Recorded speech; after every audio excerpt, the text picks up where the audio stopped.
Hello guys, welcome to Justina07 Mix Vlog. For today's video guys, ayan, magluluto tayo ng ginataang bagungon. Ang suso na paborito ni Madam Melody Aban. Shout out Madam. Ayan, magluluto ako ng ginataang bagungon Madam. Ayan o, ito yung sinasabi mo na paborito mo. Ayan, malinis na ito guys. Ayan, may halo siya na susong maya-maya guys, yung papaitan na suso.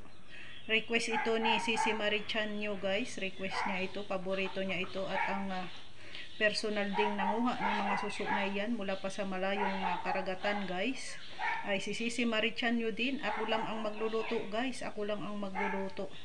Request niya ito, ayan, suso na bagungon guys. Iluluto natin yan siya sa gata guys. Ito ay malinis na guys, kasi ito ay ibinabad muna natin ito sa sa tubig, suka at asin. Hinugasang mabuti, hinugasan hanggang sa luminaw ang sabaw. At ito ay tinabag na rin guys, hindi ito iluluto ng kinuha agad. Ito ay tinabag ng ilang 1 week. I think 1 week na guys, 1 week. 1 week siya na hinayaan lang siyang buhay. Nasa batya lang siya guys doon, pagapang-gapang siya doon. Mayroon siyang takip syempre kasi baka makaligaw. So iluluto natin siya guys sa pangalawang gata po. At ito yung mga sangkap na ating gagamitin. Meron po tayo ditong pinitpit na luya. Ayan, ang luya po natin pinitpit laang. Ganoon din ang bawang. Meron tayo ditong sibuyas, may asin.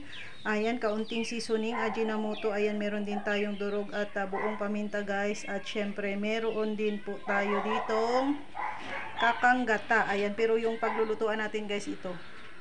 Ang pangalawang gata, ayan o, fresh na gata guys. Kinudkod pa yan ng aking tatay. Biniga din ng aking tatay kasi alam nyo naman hindi makakapiga ang inyong lingkod, kaya tatay ko ang gumawa. So ayan o, kita nyo naman may mga parang bunot-bunot pa yan siya guys. So sasalain ko pa din yan mamaya.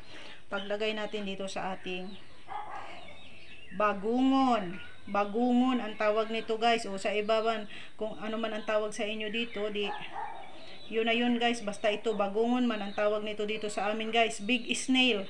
Big snail. Malaking suso ito. Malaki kasi yan siya guys. O malaki ba? Malaki. Meron ding suso na mamaya-maya. Ang tawag mamaya-mayang suso na papaitan. So kahalo din yan siya dyan. O ayan, malinis na malinis. Kita nyo naman kulay green yung kanyang puwit. Yung kanyang puwit. So ayan guys, pinasilip ko lang. So hoping na nasundan ninyo yung ating proseso. Kasi unahin natin ay igisa lang natin itong ating mga sangkap.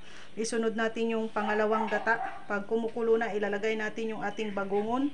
Pag luto na, isunod natin ang kakang gata at atin lang pauntiin ang sabaw. So that's it.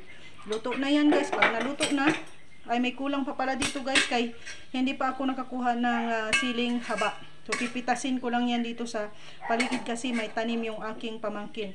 So ayan guys, magpapaalam na muna ako guys, kay magsimula na akong magluto. Siling haba lang yung wala dito guys na hindi ko napakita sa inyo.